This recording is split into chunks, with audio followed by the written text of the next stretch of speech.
Meu nome é Amélia Guedes, tenho 62 anos e durante 23 anos de casamento eu me transformei em empregada na minha própria casa. Não aconteceu de uma hora para outra, claro. Foi um processo lento, como água que goteja numa pedra até fazer um buraco. Tudo começou quando Carlos, meu marido, resolveu que nossa casa seria o ponto de encontro da família dele todos os finais de semana. No começo, eu até gostava. Pensava que era bonito ter uma família unida, sempre junta. Mas logo percebi que família unida significava eu correndo de um lado para outro, servindo todo mundo enquanto eles se divertiam. Todo sábado era a mesma coisa. Carlos acordava de bom humor, já pensando no churrasco. Ligava para o irmão dele, o Marcelo, e para a cunhada Patrícia. Sempre os mesmos.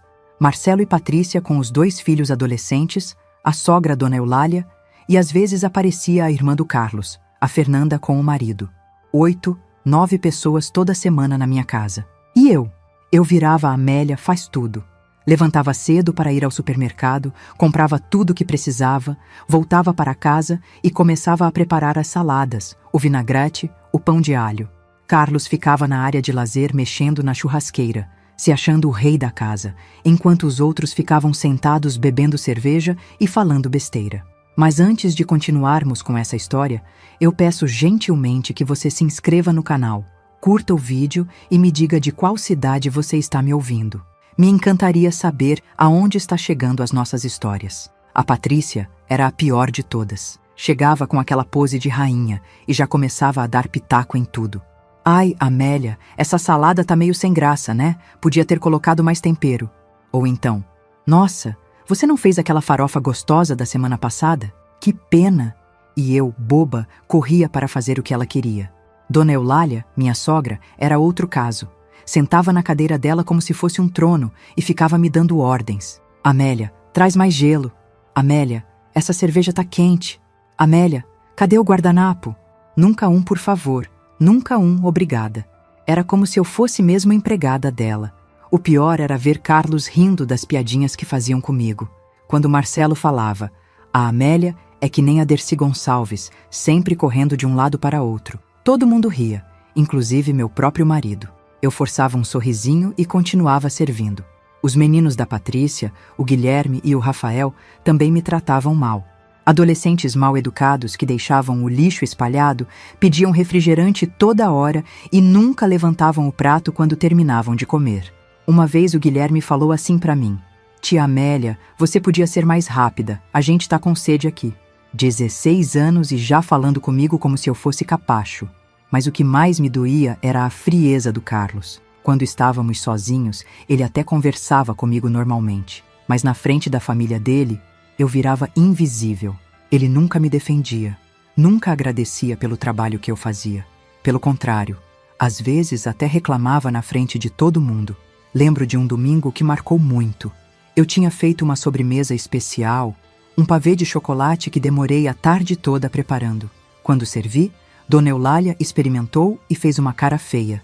Tá muito doce, Amélia. Você exagerou no açúcar. A Patrícia concordou na hora. É verdade, ficou enjoativo. E o Carlos? Carlos olhou para mim e disse: Amélia, você tem que ter mais cuidado com essas coisas. Naquele momento, senti uma dor no peito que não consigo explicar. Não era só a crítica injusta, porque o pavê estava delicioso. Era a humilhação de ser diminuída na frente de todo mundo, pelo meu próprio marido. Era perceber que eu não tinha valor nenhum para aquelas pessoas. Foi nessa época que comecei a prestar atenção nas conversas deles. Quando eu estava na cozinha lavando louça ou preparando alguma coisa, eles falavam como se eu não existisse. Ouvia a Patrícia comentando sobre as roupas das outras mulheres, Dona Eulália reclamando das vizinhas, Marcelo contando vantagens sobre o trabalho. Nunca perguntavam como eu estava, o que eu achava, se eu queria sentar um pouco e conversar. Eu era parte da mobília. Uma mobília útil, que servia cerveja gelada e fazia comida gostosa, mas ainda assim, só mobília. O que mais me revoltava era ver como eles tratavam outras pessoas. Quando a Fernanda aparecia com o marido, todo mundo fazia festa. Patrícia elogiava o vestido dela, Carlos perguntava sobre o trabalho do cunhado, Dona Eulália pedia para ela sentar do lado dela. Mas comigo? Comigo era só: Amélia, traz isso. Amélia, Faz aquilo? Uma vez, a Fernanda até me disse: Amélia, você é um anjo. Não sei o que a gente faria sem você. Pensei que finalmente alguém tinha me reconhecido. Mas logo depois, ouvi ela falando baixinho para a Patrícia. Pelo menos ela serve para alguma coisa, né? Essas palavras ficaram ecoando na minha cabeça por dias. Pelo menos ela serve para alguma coisa. Como se minha única função no mundo fosse servir aquela família ingrata.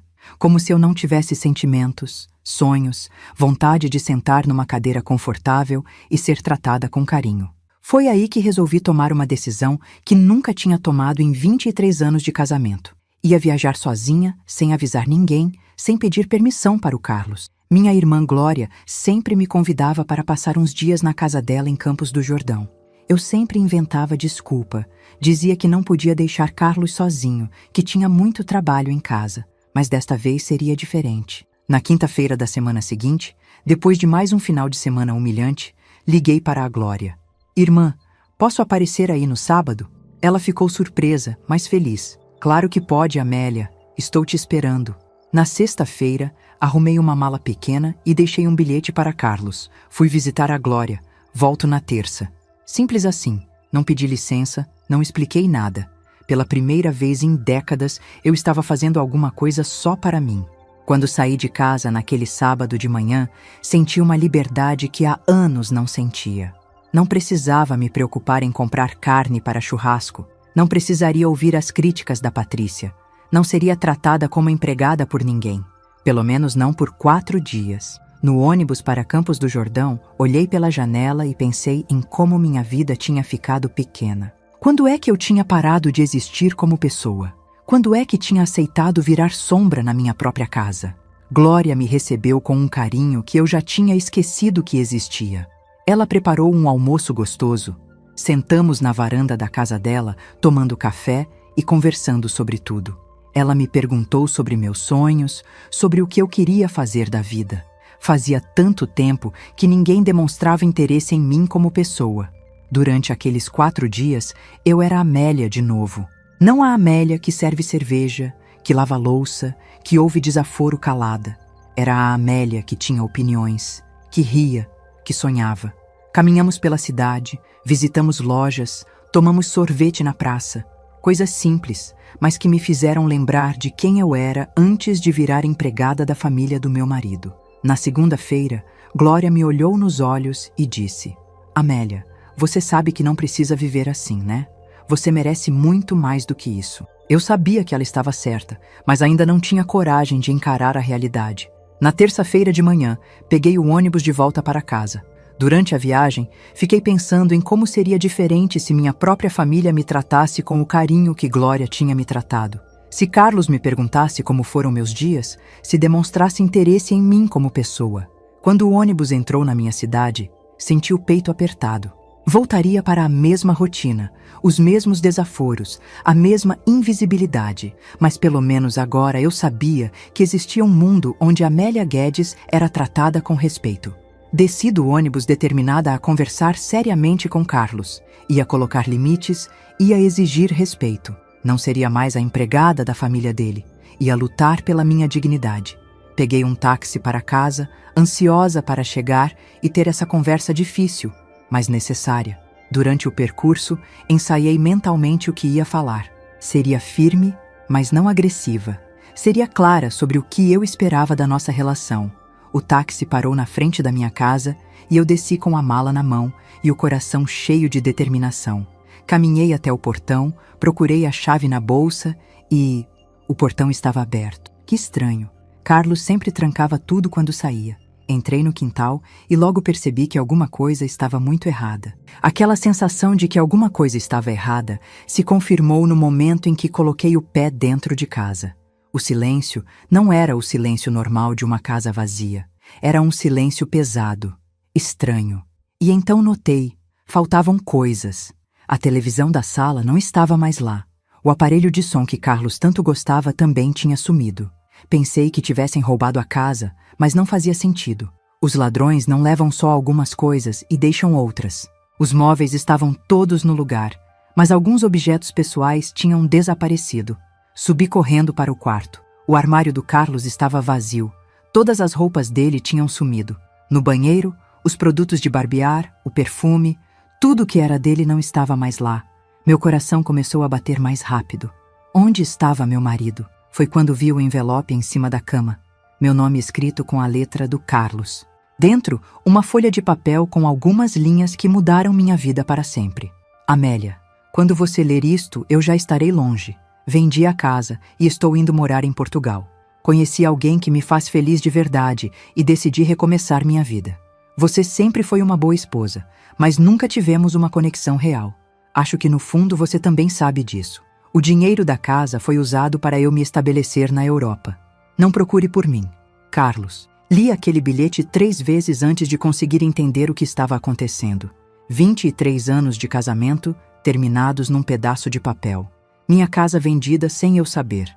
Meu marido fugido para outro país com outra mulher. Sentei na beirada da cama e comecei a chorar. Não era só a tristeza da traição. Era a revolta de descobrir que eu tinha sido enganada de um jeito tão covarde. Ele havia planejado tudo enquanto eu estava servindo a família dele como uma boba. Enquanto eu me humilhava todos os finais de semana, ele já estava pensando em me abandonar.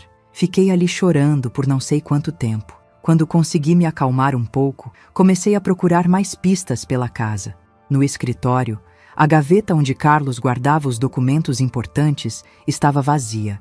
Todos os papéis da casa, da conta bancária, tudo tinha sumido. Foi aí que bateram na porta. Era a Dona Marina, minha vizinha de 68 anos. Ela morava na casa ao lado há mais de 30 anos e sempre foi muito atenciosa comigo. Oi, Amélia. Vi você chegando e fiquei preocupada. Você está bem? Perguntou ela, notando meus olhos vermelhos de tanto chorar.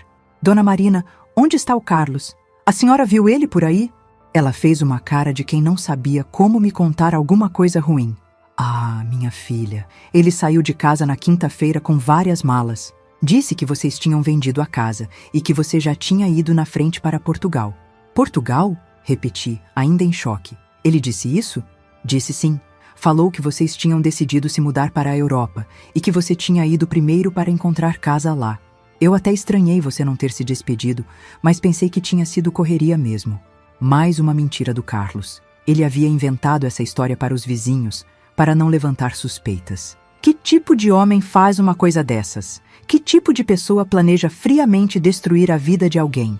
Dona Marina notou meu desespero e me convidou para tomar um café na casa dela. Sentadas na cozinha dela, contei tudo o que tinha acontecido. Ela ficou indignada.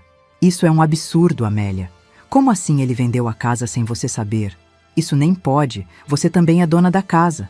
Era verdade, a casa estava no nome dos dois. Como é que Carlos tinha conseguido vender sem minha assinatura? Dona Marina sugeriu que eu fosse no cartório verificar como tinha sido feita a venda. Na quarta-feira de manhã, fui ao cartório de registro de imóveis da cidade. A funcionária, uma moça simpática de uns 30 anos, me atendeu com paciência. Expliquei a situação e pedi para ver os documentos da venda da minha casa. A senhora pode me mostrar um documento com foto, por favor? Ela pediu. Mostrei minha carteira de identidade e ela foi buscar o processo da venda. Quando ela voltou com a pasta, meu mundo desabou de vez. Ali estava a escritura da venda, datada de segunda-feira, 3 dias depois que eu tinha viajado para Campos do Jordão. E o pior, tinha minha assinatura na venda.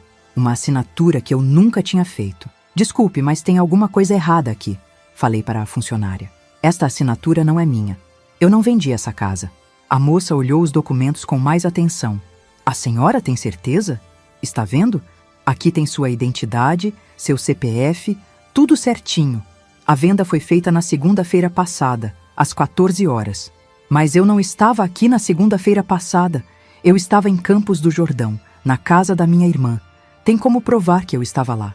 A funcionária começou a entender a gravidade da situação. A senhora está dizendo que essa assinatura foi falsificada? Exatamente.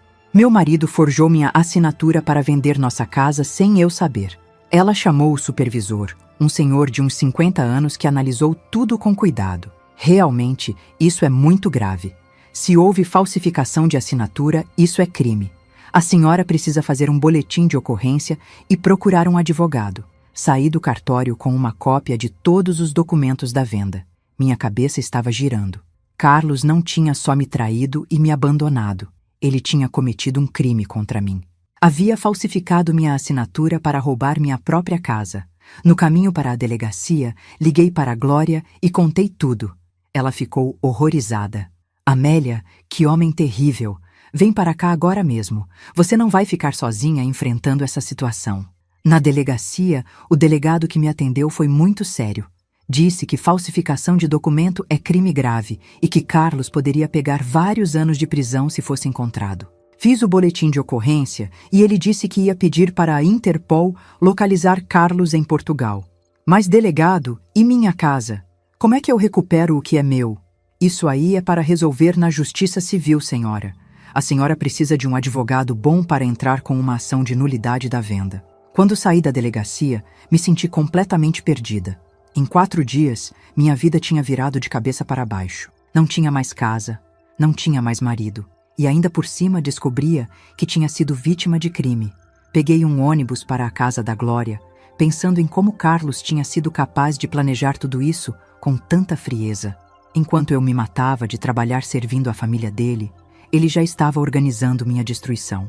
Glória me recebeu com muito carinho e disse que eu poderia ficar na casa dela o tempo que precisasse. À noite, conversamos até tarde sobre toda a situação. Amélia, eu sempre achei esse Carlos um homem estranho.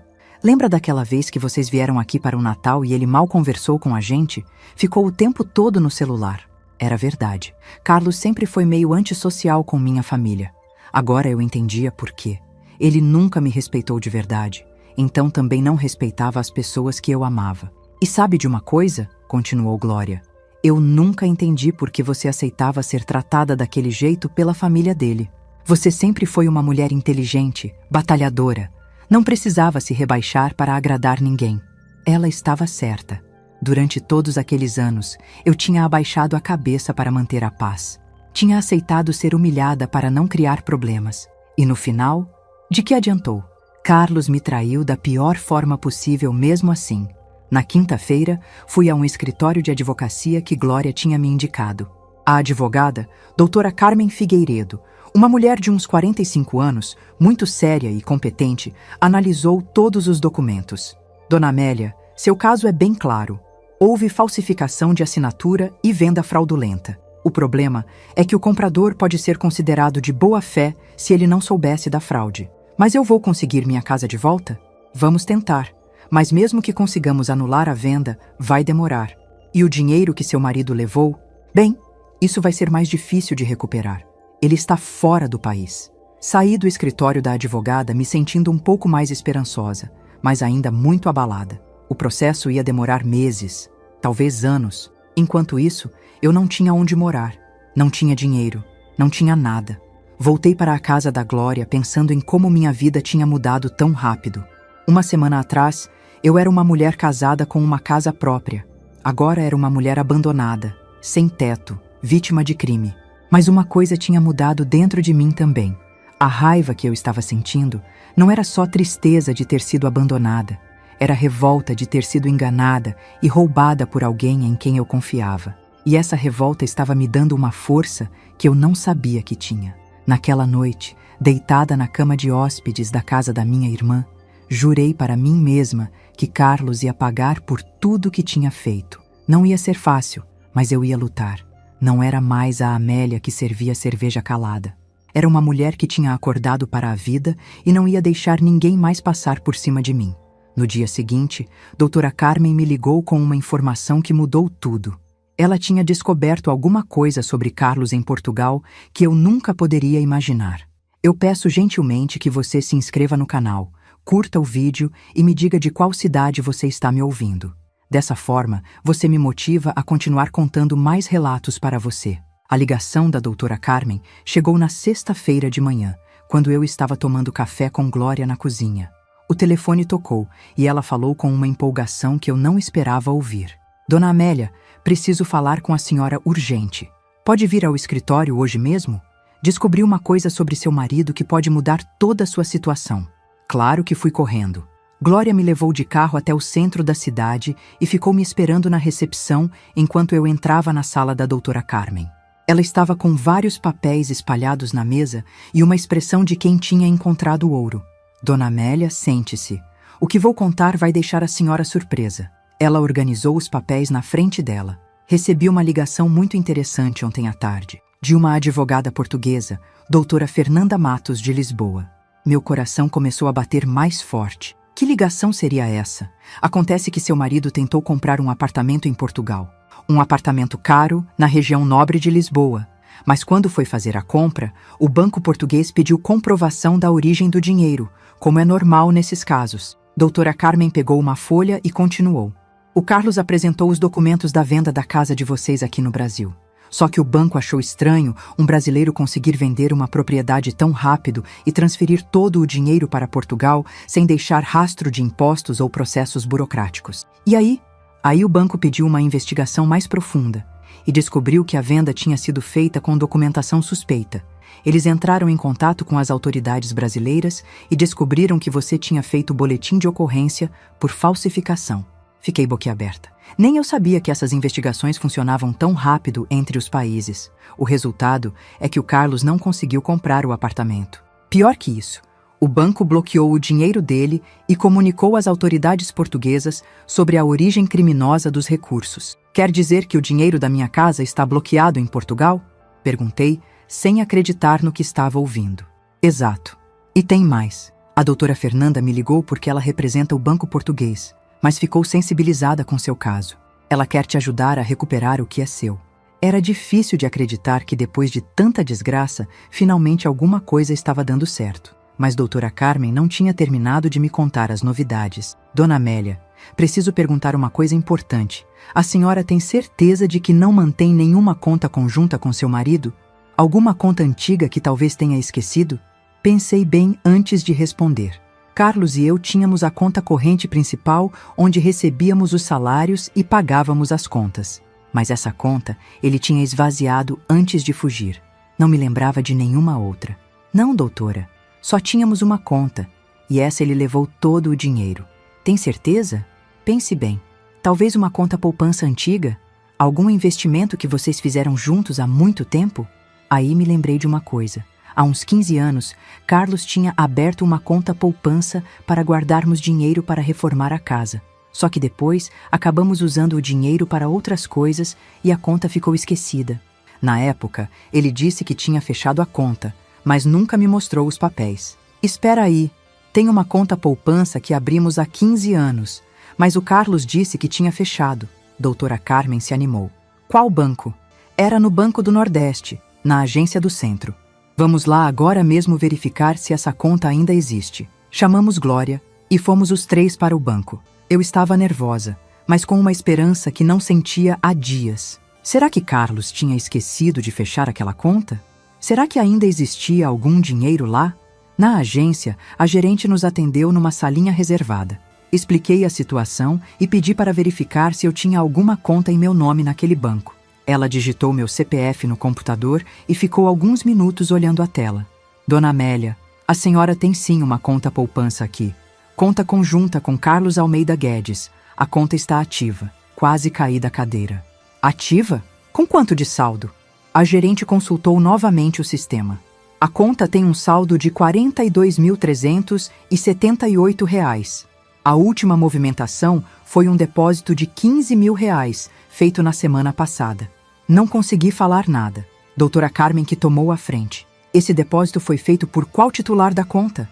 Foi feito pelo Sr. Carlos Guedes. Depósito em dinheiro, na nossa agência de São Paulo. São Paulo?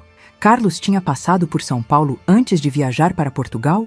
E por que diabos ele tinha colocado dinheiro numa conta que devia ter esquecido que existia? Posso sacar esse dinheiro?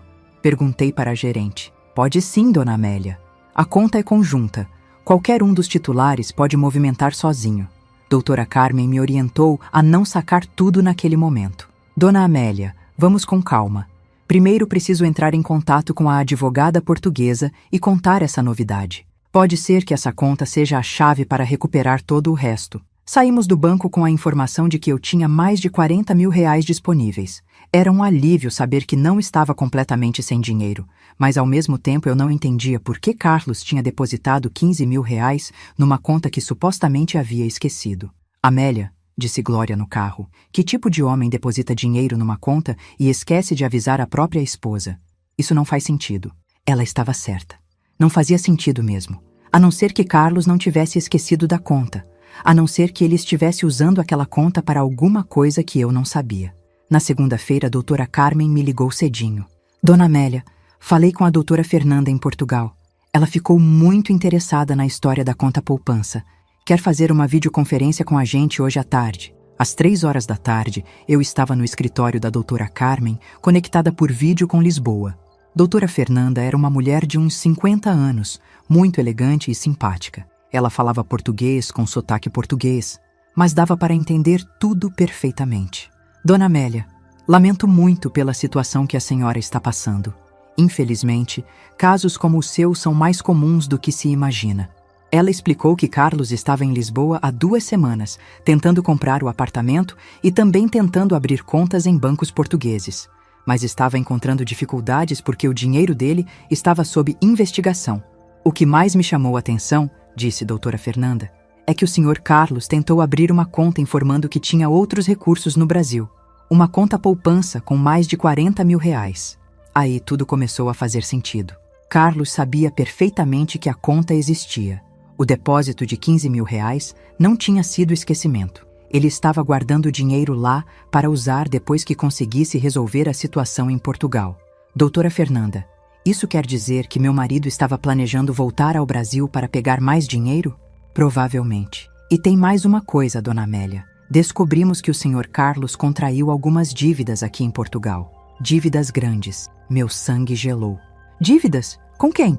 Com pessoas que não são exatamente banqueiros tradicionais, se é que me entende. Pessoas que emprestam dinheiro a juros muito altos para estrangeiros que não conseguem crédito nos bancos. Carlos tinha se envolvido com agiotas portugueses? Que loucura era essa? Quanto ele deve?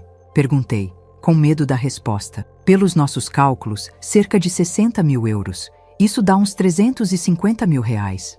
Quase desmaiei. 350 mil reais. De onde Carlos pensava que ia tirar todo esse dinheiro?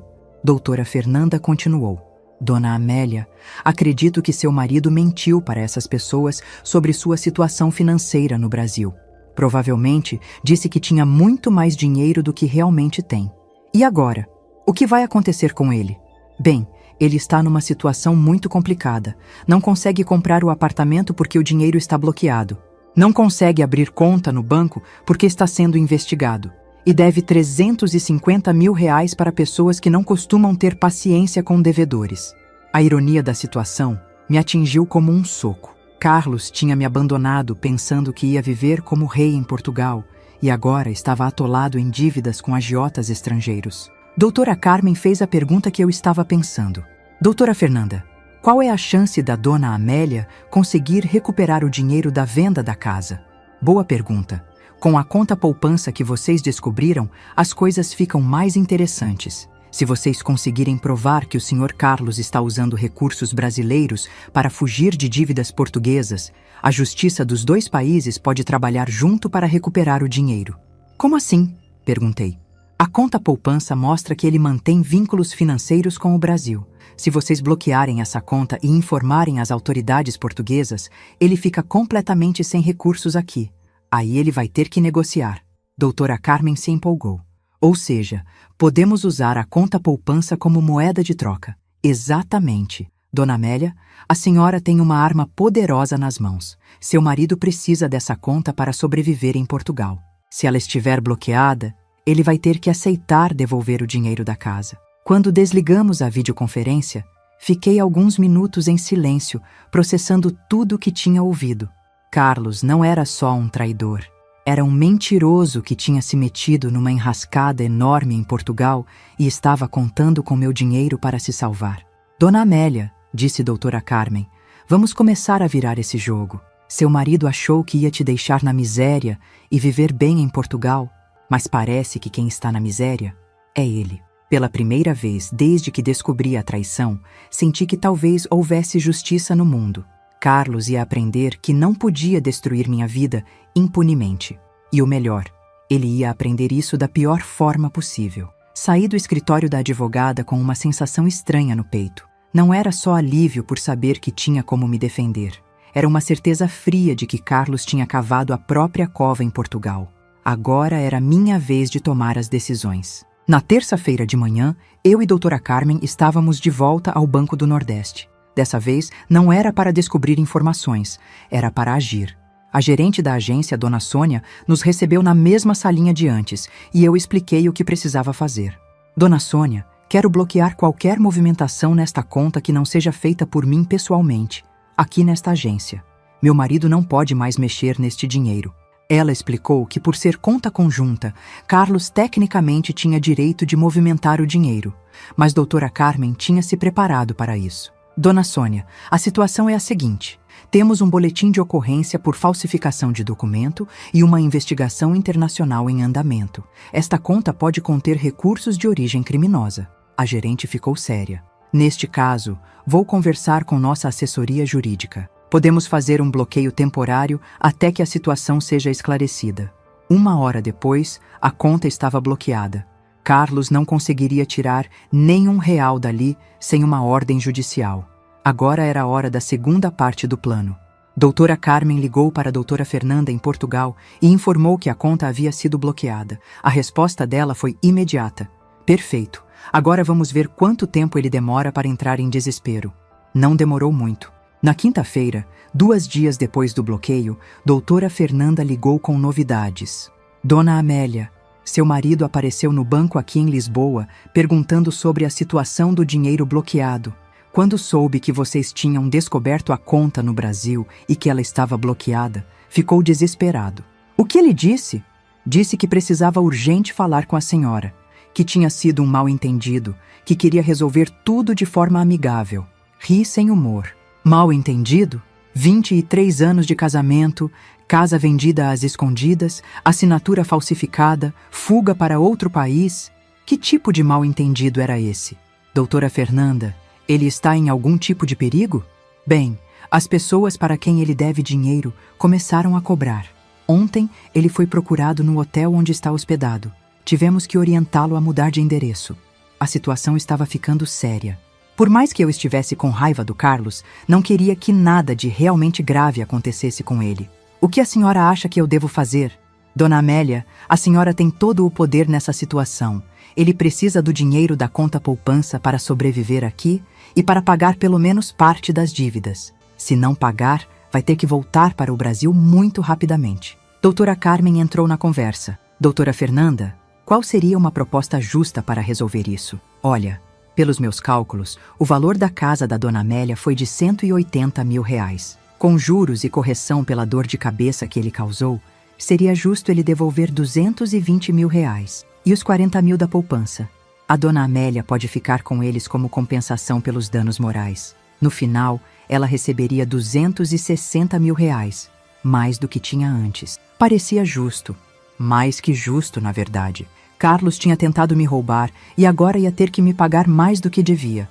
Mas como ele vai arrumar R$220 mil se está cheio de dívidas em Portugal? Perguntei. Aí que está o problema dele, respondeu doutora Fernanda. Ele vai ter que vender alguma coisa no Brasil. Pedir empréstimo para a família, sei lá. O fato é que se ele não pagar para a senhora, não sobra dinheiro para pagar os agiotas daqui. E se ele não conseguir pagar ninguém? Aí ele vai ter que voltar para o Brasil correndo, antes que a situação aqui fique ainda mais complicada. Na sexta-feira, doutora Fernanda ligou novamente. Carlos queria falar comigo pessoalmente. Queria fazer uma videochamada para negociar. Dona Amélia, a senhora não é obrigada a falar com ele. Podemos resolver tudo através dos advogados. Pensei bem antes de decidir. Depois de tudo que Carlos tinha feito, eu queria olhar na cara dele e ouvir o que ele tinha a dizer. Queria ver se ele tinha pelo menos um pouco de vergonha na cara. Vou falar com ele sim, mas aqui no escritório, com a senhora presente. Na segunda-feira à tarde, estávamos conectados com Lisboa. Carlos apareceu na tela do computador e eu quase não o reconheci. Ele estava magro, com olheiras, barba por fazer. Parecia 10 anos mais velho em 2 semanas. Amélia? Oi, ele disse sem jeito. Carlos, Respondi frio, sem demonstrar nenhuma emoção. Amélia, eu sei que fiz uma besteira muito grande. Sei que te machuquei, mas preciso da sua ajuda agora. Minha ajuda? Depois que você falsificou minha assinatura, vendeu nossa casa e fugiu para Portugal com outra mulher? Ele abaixou a cabeça. Foi tudo um erro. Eu estava confuso, achando que estava apaixonado, mas me arrependi. Se arrependeu por quê? Porque descobriu que a portuguesa não era o que imaginava? Porque se meteu em dívidas? As duas coisas, ele admitiu. A Fernanda, a portuguesa, ela só queria meu dinheiro. Quando viu que eu estava com problemas, me abandonou. E essas pessoas para quem devo dinheiro, elas são perigosas, Amélia. Doutora Carmen entrou na conversa. Senhor Carlos, vamos direto ao ponto. A senhora quer os 220 mil reais de volta. Como vai fazer isso? 220 mil? Mas a casa foi vendida por 180, com juros e correção, expliquei. E os 40 mil da poupança ficam comigo. É o mínimo depois de tudo que você me fez. Carlos ficou em silêncio por alguns minutos. Amélia, eu não tenho todo esse dinheiro disponível agora. Gastei muito aqui em Portugal. Então você vai ter que arrumar de algum lugar. Vende o carro, pede emprestado para sua família, faz o que for preciso. Minha família não tem esse dinheiro todo. Problema seu. Você deveria ter pensado nisso antes de falsificar minha assinatura. Doutora Fernanda entrou na conversa do lado português. Senhor Carlos, preciso lembrá-lo de que o senhor deve 60 mil euros aqui. Se não pagar pelo menos uma parte logo, sua situação vai ficar muito complicada. Carlos passou a mão no rosto, desesperado. E se eu conseguir metade agora e o resto em parcelas? Não, respondi firme. Quero tudo de uma vez. Você teve coragem de me roubar tudo de uma vez. Agora vai devolver tudo de uma vez. Amélia, seja razoável. Razoável? Você quer que eu seja razoável depois de 23 anos sendo humilhada pela sua família? Depois de você ter vendido nossa casa às escondidas? Depois de ter falsificado minha assinatura? A única coisa razoável aqui é você pagar o que deve. Ele ficou quieto por um tempo. Depois disse, preciso de uma semana para conseguir o dinheiro. 2 semanas, disse doutora Carmen. E se não cumprir o prazo, entramos com todas as ações judiciais possíveis, tanto aqui quanto em Portugal. Carlos concordou com a cabeça, derrotado. Antes de desligar a chamada, ele olhou para mim e disse, Amélia, eu sinto muito, de verdade. Eu o encarei pelo computador e disse com toda a frieza que consegui. Carlos, você sente muito, é de ter sido pego. Se tivesse dado certo o seu plano, nunca teria se arrependido. Depois que desligamos, fiquei alguns minutos em silêncio. Ver Carlos daquele jeito, desesperado e humilhado, me deu uma satisfação que eu não esperava sentir. Não era felicidade pela desgraça dele. Era alívio por ver que finalmente ele estava pagando pelas consequências dos próprios atos. Dona Amélia, disse doutora Carmen, a senhora foi perfeita, firme, mas sem ser cruel. Ele entendeu que não vai conseguir enganar a senhora de novo. Durante a semana seguinte, doutora Fernanda me mantinha informada sobre a situação de Carlos em Portugal. Ele estava correndo atrás de dinheiro, tentando vender umas coisas que tinha no Brasil, negociando com os agiotas portugueses. Ele está aprendendo do jeito difícil que ações têm consequências, ela me disse numa ligação. Na quinta-feira, Carlos ligou para a doutora Carmen. Tinha conseguido 200 mil reais, mas ainda faltavam 20 mil. Queria negociar um prazo maior para o restante. Fala para ele que se aparecer com 200 mil até sexta-feira, aceita os outros 20 mil em 2 parcelas de 10 mil, disse para a doutora Carmen. Dona Amélia, a senhora tem certeza? Pode aceitar menos. Não. Ele que se vire. Se conseguiu 200 mil em uma semana, consegue mais 20 mil em 2 meses. Na sexta-feira, o dinheiro estava depositado na minha conta. 200 mil reais que Carlos tinha conseguido, Deus sabe como. Doutora Carmen disse que ele provavelmente tinha vendido o carro, pedido emprestado para os amigos, talvez até hipotecado alguma coisa. O importante é que a senhora conseguiu, ela disse. Agora pode recomeçar sua vida com dignidade. No sábado, recebi uma última ligação de doutora Fernanda. Dona Amélia, seu ex-marido está voltando para o Brasil. Conseguiu pagar parte das dívidas aqui, o suficiente para os credores deixarem ele viajar. Mas ele volta sem dinheiro, sem casa, sem nada. E a portuguesa que ele estava namorando? Ela sumiu quando soube que ele estava quebrado. Nem se despediu dele. Quando desliguei o telefone, senti que um capítulo da minha vida havia sido fechado definitivamente. Carlos ia voltar para o Brasil humilhado, sem dinheiro, tendo que explicar para todo mundo por que tinha voltado de Portugal após 2 semanas. A família dele, que sempre me tratou mal, ia descobrir que tipo de homem ele realmente era. E eu? Eu tinha R$240 mil na conta, minha dignidade recuperada, e a certeza de que nunca mais seria capacho de ninguém. Carlos tinha tentado me destruir e acabou se destruindo. Pela primeira vez em muito tempo, senti que a justiça realmente existia. Os 10 dias seguintes foram os mais tensos da minha vida, mas também os mais satisfatórios. Carlos estava cumprindo sua parte do acordo, mas doutora Fernanda me mantinha informada sobre cada passo que ele dava em Portugal, e a situação dele estava ficando cada vez pior. Dona Amélia, ela me ligou numa terça-feira à tarde. Seu ex-marido está passando por um sufoco terrível aqui. Os credores descobriram que ele conseguiu R$200 mil e querem que ele pague toda a dívida de uma vez. Mas ele não conseguiu esse dinheiro para pagar eles. Conseguiu para me pagar, respondi, sem demonstrar nenhuma pena. Exato, mas eles não veem as coisas assim. Na cabeça deles, se ele tem dinheiro para pagar alguém, tem que pagar eles primeiro. A ironia da situação não passava despercebida por mim. Carlos tinha me colocado numa posição impossível quando vendeu nossa casa. Agora ele estava numa posição impossível entre eu e os agiotas portugueses. O que ele está fazendo? Tentando explicar que o dinheiro é para resolver problemas no Brasil, que se não pagar a senhora vai denunciá-lo para a Interpol. Mas essas pessoas não são muito compreensivas. Doutora Fernanda me contou que Carlos tinha tido que mudar de hotel 3 vezes na última semana. Os agiotas estavam fazendo pressão física mesmo. Apareciam no hotel, faziam ameaças, deixavam recados ameaçadores. Dona Amélia, para ser honesta, estou um pouco preocupada com a segurança dele. E essa informação me deixou pensativa. Por mais que eu odiasse o que Carlos tinha feito comigo, nunca quis que ele se machucasse fisicamente. Queria que ele pagasse pelas consequências dos atos dele, mas não queria que nada grave acontecesse. Doutora Fernanda, se a situação ficar muito perigosa, me avise. Não quero que ninguém se machuque por causa disso. Vou ficar de olho. Mas, Dona Amélia, a senhora não pode se sentir culpada. Essa situação é inteiramente culpa dele.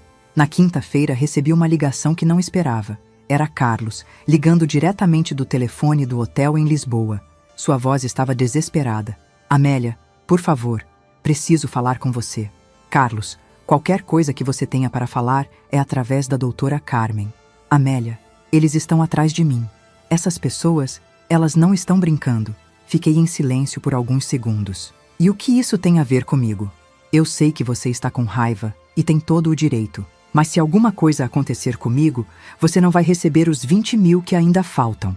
Que cínico. Mesmo numa situação desesperadora, Carlos ainda tentava me manipular. Carlos, se você está preocupado com sua segurança, volta para o Brasil. Simples assim. Não posso voltar agora. Se eu sair de Portugal sem pagar nada, eles vão atrás da minha família no Brasil. Sua família? A mesma família que me humilhou durante 23 anos? A mesma família que nunca me respeitou? Amélia, minha mãe não tem nada a ver com isso. Meu irmão também não. Era impressionante como Carlos conseguia inverter as situações. Ele tinha criado o problema, mas queria que eu me preocupasse em resolver. Carlos, escuta bem o que vou falar. Você criou essa confusão sozinho. Agora resolve sozinho. Eu só quero o meu dinheiro. Mas Amélia... Desliguei o telefone. Não ia ficar ouvindo chantagem emocional dele. Se estava com medo dos agiotas, devia ter pensado nisso antes de pedir dinheiro emprestado para eles. Liguei para a doutora Carmen e contei sobre a ligação. Dona Amélia, a senhora fez certo. Ele está tentando fazer a senhora se sentir responsável pelos problemas dele. No sábado, doutora Fernanda ligou com novidades preocupantes. Dona Amélia, seu ex-marido apareceu no consulado brasileiro pedindo ajuda. Disse que estava sendo ameaçado e queria proteção. E o consulado vai ajudar?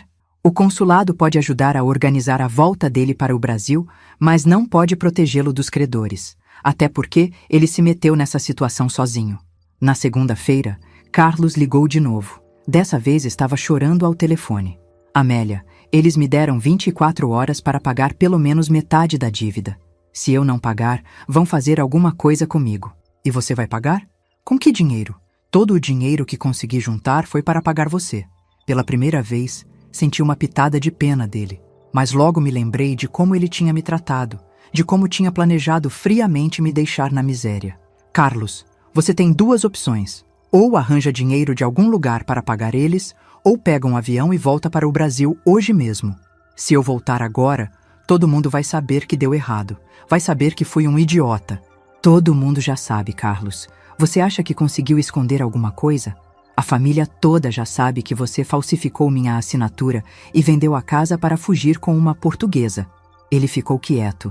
Provavelmente estava percebendo que, mesmo voltando para o Brasil, teria que enfrentar as consequências sociais do que tinha feito.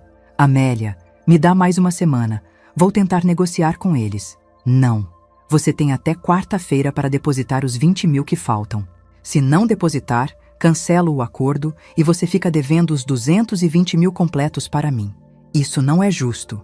Justo? Você quer falar de justiça? Depois de tudo que me fez? Na terça-feira de manhã, recebi uma ligação do consulado brasileiro em Lisboa. O funcionário estava me ligando porque Carlos havia dado meu nome como contato de emergência. Senhora Amélia, seu marido está numa situação complicada aqui. Ele está sendo perseguido por credores e pediu nossa ajuda para voltar ao Brasil. Ex-marido, corrigi. E qual é o problema dele?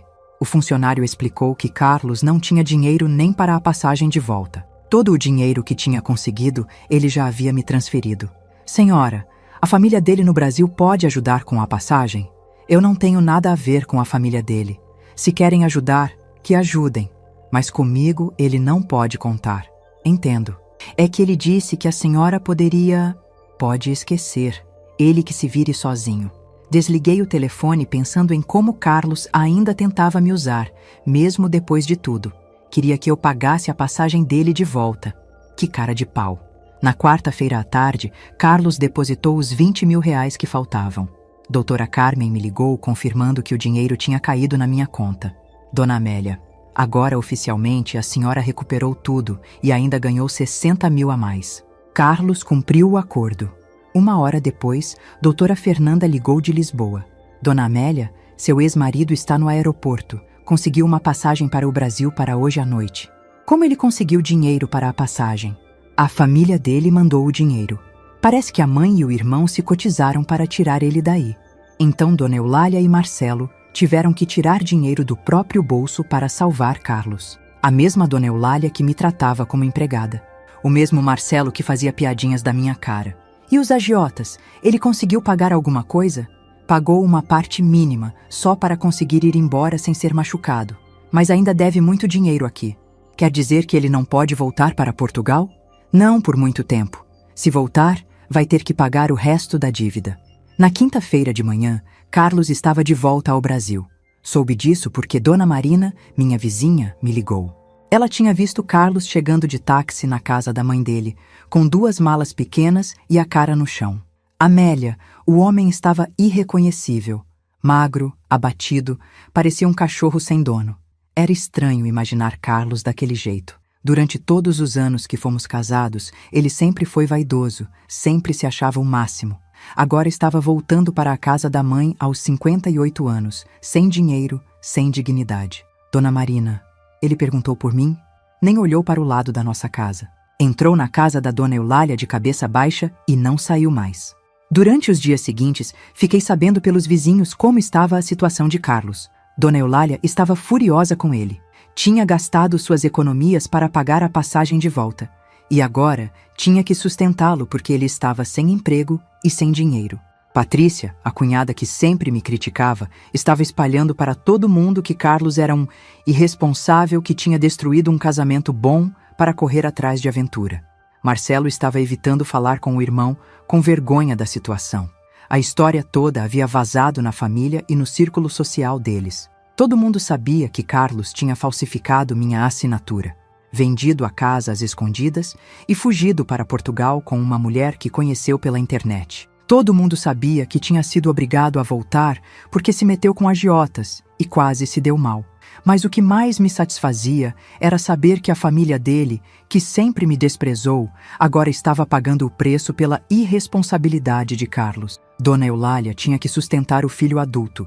Marcelo tinha que aturar as fofocas dos vizinhos. Patrícia tinha que explicar para todo mundo por que o cunhado tinha feito uma loucura daquelas. Eles estavam colhendo exatamente o que plantaram.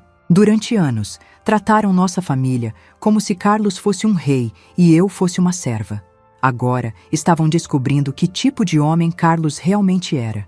E o melhor de tudo, eu não tinha feito nada além de me defender e exigir meus direitos. Não tinha exposto Carlos publicamente. Não tinha criado escândalo. Não tinha feito nenhuma vingança mesquinha. Simplesmente deixei que as consequências naturais dos atos dele seguissem seu curso. Carlos havia destruído a própria reputação, perdido o dinheiro, se endividado com agiotas. E ainda por cima, teve que voltar humilhado para a casa da mãe. Tudo culpa das escolhas que ele próprio fez. Essa era a justiça verdadeira. Não precisei fazer nada além de não aceitar ser vítima. 2 meses depois de Carlos voltar do Brasil derrotado, eu estava assinando a escritura de uma casa nova. Não era uma casa grande nem luxuosa, mas era minha. Completamente minha. Um sobrado de 2 quartos, num bairro tranquilo, com um jardim pequeno, mas bem cuidado, onde eu poderia plantar flores e ter a paz que sempre quis. O dinheiro que Carlos foi obrigado a me devolver tinha rendido bem mais do que eu esperava. 260 mil reais me davam segurança financeira para recomeçar a vida sem pressa, sem desespero. Podia escolher um trabalho que me desse prazer em vez de apenas dinheiro. A corretora, uma mulher simpática de uns 40 anos chamada Regina, me entregou as chaves com um sorriso. Dona Amélia, a senhora vai ser muito feliz aqui. É um bairro de gente boa, vizinhos tranquilos. Quando entrei na minha casa nova pela primeira vez como proprietária, senti uma emoção que não sabia explicar. Não era só alegria, era libertação. Ali dentro, ninguém ia me humilhar, ninguém ia me tratar como empregada, ninguém ia fazer piadinha da minha cara. Na primeira semana, me dediquei a organizar cada cantinho da casa do meu jeito. Comprei móveis simples, mas bonitos, cortinas da cor que eu gostava, plantas para deixar o ambiente mais alegre. Pela primeira vez na vida, eu podia decorar uma casa pensando só no meu gosto, na minha comodidade. Foi nessa época que recebi uma ligação inesperada. Era Glória, minha irmã. Amélia, você não vai acreditar no que aconteceu. O que foi? A Patrícia ligou para cá hoje de manhã. Queria saber como você estava, se você precisava de alguma coisa. Patrícia? A mesma Patrícia que durante anos me tratou como empregada? Que criticava minha comida, minha casa, minha roupa? E o que você respondeu? Falei que você estava bem, que tinha comprado casa nova e estava vivendo sua vida. Aí ela começou a choramingar, dizendo que sempre gostou de você, que sente falta dos churrascos na sua casa. Ri sem humor. Claro que ela sentia falta. Sentia falta de ter alguém para servir ela de graça todos os finais de semana. Ela disse mais alguma coisa? Disse que o Carlos está uma droga, que está morando com a dona Eulália e só fica remoendo o que aconteceu, que a família toda está passando vergonha na vizinhança. Fiquei sabendo por Glória que a situação na casa de dona Eulália estava difícil. Carlos não conseguia emprego porque todo mundo na cidade sabia da confusão que ele tinha aprontado. Além disso, ele estava com depressão. Passava o dia inteiro trancado no quarto. Dona Eulália, que sempre se achou a rainha da família, agora tinha que explicar para todo mundo por que o filho estava morando com ela. Marcelo evitava aparecer na casa da mãe para não ter que ver o irmão. O casamento da Patrícia com Marcelo estava abalado porque ela estava cansada dos problemas da família dele. Amélia, você sabe que eu nunca fui de fofoca, mas tem mais uma coisa que você precisa saber, disse Glória. Fala. A portuguesa ligou para o Carlos. Como assim? Soube através da dona Marina, que é amiga da vizinha da dona Eulália. Parece que a tal Fernanda descobriu onde o Carlos estava e ligou para ele. Queria dinheiro emprestado. A ironia da situação me fez rir alto. A portuguesa que tinha abandonado Carlos quando ele ficou sem dinheiro, agora queria que ele emprestasse dinheiro para ela. E ele, que não tinha nem para comprar cigarro, teve que explicar que estava morando com a mãe e dependendo da ajuda da família. E sabe o que é mais engraçado? Continuou Glória. A dona Marina disse que ouviu Carlos chorando ao telefone, implorando para a portuguesa voltar para ele. Que homem patético! Depois de destruir um casamento de 23 anos, ainda estava correndo atrás de uma mulher que só queria usar ele. 3 semanas depois, comecei a trabalhar numa floricultura do bairro. O dono, seu Jorge, um senhor viúvo de 65 anos, precisava de alguém para ajudar no atendimento e organizar o estoque. Era um trabalho tranquilo, que me permitia ficar entre plantas e flores o dia todo. Dona Amélia, ele me disse no primeiro dia, a senhora tem jeito para lidar com plantas. Vejo que gosta do que faz. Era verdade. Sempre gostei de jardim, mas na casa antiga nunca tinha tempo de cuidar direito das plantas. Ficava ocupada demais servindo a família do Carlos. Agora, trabalhando na floricultura, descobri que tinha talento para arranjos e paisagismo. Seu Jorge era um homem gentil, educado, que sempre me tratava com respeito. Nunca me deu ordem rude, nunca criticou meu trabalho, sempre agradecia quando eu fazia alguma coisa bem feita. Era incrível como existiam pessoas que sabiam valorizar o trabalho dos outros. Um mês depois de começar a trabalhar na floricultura, seu Jorge me convidou para almoçar num restaurante do centro. Dona Amélia, se a senhora não se importar, gostaria de conhecê-la melhor, como pessoa, não só como funcionária. Fiquei surpresa com o convite. Há muito tempo, nenhum homem demonstrava interesse em me conhecer como mulher. Durante os últimos anos do casamento, Carlos mal falava comigo direito. Seu Jorge, não sei se é uma boa ideia misturar trabalho com vida pessoal. A senhora tem razão, mas eu vou ser honesto. Acho a senhora uma mulher interessante, inteligente e gostaria de ter a companhia dela para um almoço. Sem compromisso, só uma conversa boa. Aceitei o convite. Fazia tempo que não saía para almoçar num restaurante bonito, que não conversava com um homem que me respeitasse. Seu Jorge era viúvo há 5 anos. Tinha 3 filhos adultos que moravam em outras cidades e estava acostumado a viver sozinho. Dona Amélia, posso perguntar uma coisa pessoal? Pode. A senhora é separada há pouco tempo. Ainda está sofrendo pela separação? Pensei na resposta antes de falar. Seu Jorge, vou ser sincera. Não estou sofrendo pela separação. Estou me sentindo livre pela primeira vez em anos. Contei para ele, sem entrar em muitos detalhes, como tinha sido meu casamento. Como tinha me tornado empregada na própria casa, como meu ex-marido não me respeitava, como tinha sido humilhada durante anos. Que absurdo! Ele disse indignado. Como um homem trata mal uma mulher como a senhora? A senhora é educada, trabalhadeira, inteligente. Era estranho ouvir um homem falando coisas boas sobre mim. Fazia tanto tempo que só ouvia críticas, reclamações, ordens. Durante os meses seguintes, eu e seu Jorge desenvolvemos uma amizade gostosa. Almoçávamos juntos 2 vezes por semana, conversávamos sobre plantas, sobre a vida, sobre os filhos dele. Ele me contava como tinha sido difícil perder a esposa, como tinha aprendido a viver sozinho. Eu contava sobre minha nova vida, meus planos, meu alívio por ter me livrado de um casamento ruim. Dona Amélia, posso fazer uma observação? Claro. A senhora mudou muito desde que começou a trabalhar aqui. No começo parecia uma pessoa assustada, insegura. Agora vejo que é uma mulher forte, decidida. Ele estava certo. Eu realmente tinha mudado. A Amélia que servia cerveja calada tinha ficado no passado. A nova Amélia sabia o que queria. Não aceitava desrespeito. Não tinha medo de ficar sozinha. 6 meses depois de me mudar para a casa nova, recebi uma visita inesperada. Era a Dona Marina, minha antiga vizinha, que tinha vindo me ver. Amélia, que casa linda e que jardim bem cuidado. Ofereci café e conversamos na sala. Ela me contou as últimas novidades sobre Carlos. Minha filha, que situação! O homem está irreconhecível. Emagreceu muito, está sempre cabisbaixo. A Dona Eulália anda falando para todo mundo que não aguenta mais sustentar filho adulto. Ele ainda está sem emprego? Ainda. Tentou alguns trabalhos, mas parece que a história dele se espalhou e ninguém quer contratar. Você sabe como é cidade pequena. Todo mundo fica sabendo de tudo. Dona Marina me contou que Marcelo e Patrícia estavam evitando aparecer na casa de Dona Eulália. Patrícia não queria que os filhos dela convivessem com Carlos, porque estava com medo de dar mau exemplo. Marcelo estava com vergonha da situação do irmão. E sabe de uma coisa, Mamélia? Agora que eu vejo como você está bem, como está bonita e feliz, eu fico pensando em como o Carlos foi burro. Destruiu uma família boa para correr atrás de aventura e se deu mal. Depois que Dona Marina foi embora, fiquei pensando em como a vida tinha dado voltas. Carlos, que se achava esperto, estava agora dependendo da mãe aos 58 anos. Eu, que ele abandonou achando que ia me destruir, estava vivendo melhor do que nunca. No final do ano, seu Jorge me fez uma proposta inesperada. Dona Amélia, que tal a gente viajar juntos nas férias? Uma viagem sem compromisso, só para conhecer lugares novos. Era tentador. Fazia anos que não viajava para lugar nenhum.